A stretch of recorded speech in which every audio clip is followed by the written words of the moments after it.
Hello. So it has been over a year since my last video about homeschooling curriculum or even minimalism.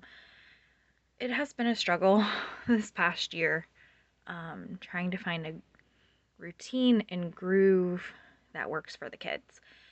We started a new co-op. We were going one day a week for half a day. Plus, of course, we have therapies. Both of the kids are autistic, so our oldest does occupational therapy, speech therapy, feeding therapy, and behavioral. She was also doing music therapy, which we dropped because our schedule was just too much. Our youngest, who is 6, he's doing occupational therapy, and he was doing speech therapy, but we've backed off of that for now. They both also a year ago were doing physical therapy. They've both graduated from that. It's just been a bit chaos. So I thought I would take you through, show you what curriculum has been working, what hasn't been, how we've updated their rooms, because I know some of you like to see minimalism with kids, realistic minimalism with kids. As far as curriculum goes, some things are working well, some things are not. And we are in the process of changing. There's some things that I am open to suggestions on, especially history and science. Those, our youngest doesn't have any at the moment. And then our daughter is going to need something for 4th grade. We school year round. So usually, like, the kids work at their own pace. They do not do every subject every day. Especially Samantha, we bought the whole kit for 3rd grade BJU Press. And there's more, I think there's 7 subjects, and my goal is for her to do 6 subjects a day. There are many days that she gets 4 subjects done, and that's it. There are some days she gets 2 subjects, and that's all she gets through. On the 5 or 6 subject days, we're doing schoolwork until dinner. And that was never my intention, is to have them do schoolwork that long. And it's taking that long because she's taking so many breaks to de-stress or to process. A 15-minute video can take her an hour if she is continually pausing it. So this year's not been the best, but the co-op that we've been doing, actually, we bumped it to 2 days a week, from 9:50 to 2 o'clock. I don't know what I was thinking. So we started that a couple of months ago, and it did not go well. There's been meltdowns every day. Even some days that we don't have co-op, there's been meltdowns, just overstimulated. So as of yesterday, we are no longer doing Tuesdays at co-op, and then on Thursdays we're leaving at noon. So hopefully that will really help the kids not have so many demands on them, schedule-wise, social-wise, so that we can start loving homeschool again, because it has become a lot. So I will take you around and show you what our oldest is doing, Samantha. She has her desk in her closet because her room is so small, and it seems to really work out. I do need to get her a new desk lamp, but other than that, this area works well. Otherwise, she ends up moving her stuff to this little table connected to her bunk bed that her daddy built, and she'll just lay on the floor and have her computer up here if she is not able to sit her desk at the moment, which is completely fine. So her room is not as clean as it should be at the moment, but here is the bunk bed that my husband built for her. So when people stay over, we have an extra bed. All of our family are out of town. Her dresser is a hot mess, but we've barely been home. And when we are home, they're playing, and then not everything gets put away. But her whiteboard is still over here because last video, if anyone remembers or watched, she had a desk like kind of L-shaped over here. The problem was we were given this new desk and there wasn't enough space to scoot the chair in and out.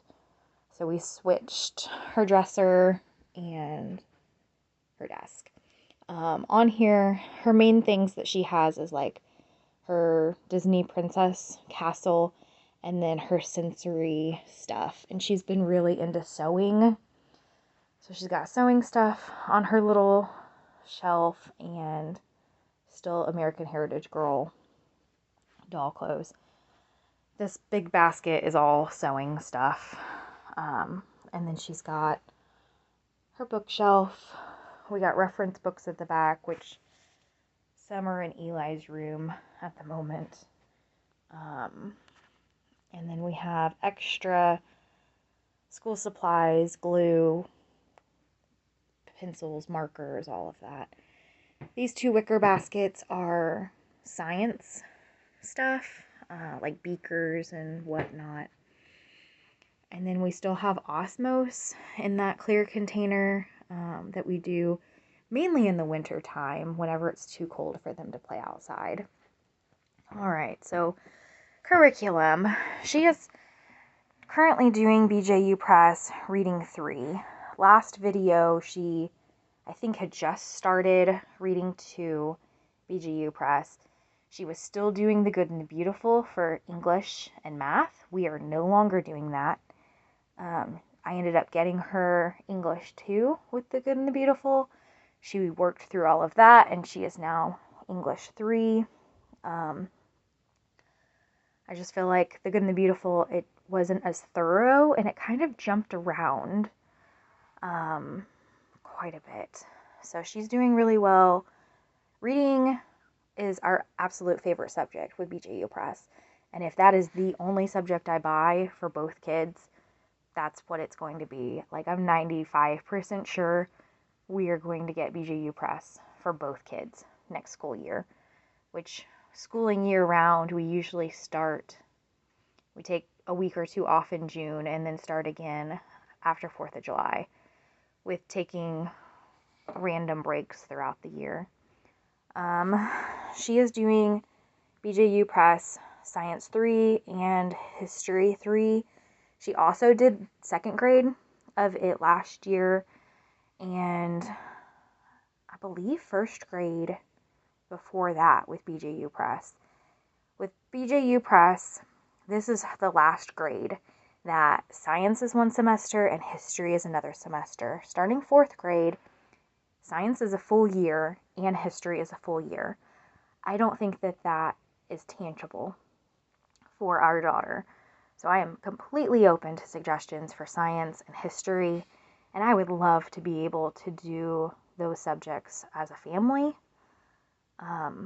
Handwriting, she is doing The Good and the Beautiful 3. She says she likes it, but she ends up like scribbling or writing print manuscript instead of doing the cursive. There's been some that she does very well. I think I need to find her a different handwriting book. We still have The Good and the Beautiful handwriting, which I liked better. It was bigger. It was more clear, like it'll show you these are the dots that you start with. This is like the order of which the dots you follow to make the shapes. Occupational therapy wants her to do handwriting without tears, which she has told us numerous times she does not like it. She'll do it when she's at therapy, but she will not do it at home. Spelling, she was doing BJU Press Spelling 2 last year. She never got through it before it expired because she refused to do it most days. It ended up expiring. We got BJU Press, the 3rd grade kit, everything. So I attempted spelling 3. We didn't even get through list 1. And we started school July. This is now the end of October. So I've given up on BJU Press spelling, at least for her. It is not a good fit. I ordered All About Spelling, level 1, because I think she just needs to backtrack to get a better foundation. For math, we have tried 5 or 6 different maths for her. This finally is sticking. We've only been doing it 2 weeks, but she's told me now she likes math. So Right Start Math, it's very manipulative based. It's very short lessons, and it's not spiral bound. So she's not getting different material thrown at her on top of new material, and then circling back to the same material she's already gone on. It's mastery based. So you learn a subject, you master it, and you don't move on until you understand it. She's doing so much better. I did get her, it's level B, which I think is the equivalent of 2nd grade math. It helps that it's level B and it doesn't say 2nd grade, because if it would have said 2nd grade, she probably would have refused to do it because she's 3rd grade. But cognitively, she was not understanding even the second half of 2nd grade math. We tried so many different curriculum. So all of this, I got this container from Michael's, and all the manipulatives are in there. I did get it secondhand because there are a ton of manipulatives. It's very expensive, but you buy the manipulatives once and you use them for multiple grade levels. This is actually something I found on Amazon that is similar to what they have. So you could put 2 of these weights on 10, and then you need to figure out, okay, how many 5s do you need to get 2 10s, which is 20. So then you can add more,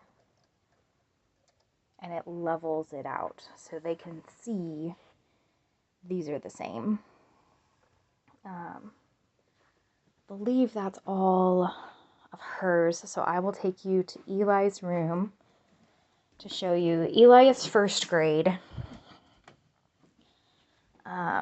We have this cart. He's doing 2nd grade math, BJU Press. He does fine with BJU Press. He's very good at math. Reading, he is doing BJU Press. They combine phonics, reading, and handwriting as one lesson for 1st grade. He also did BJU Press kindergarten last year. He's going to be graduating this February, I believe.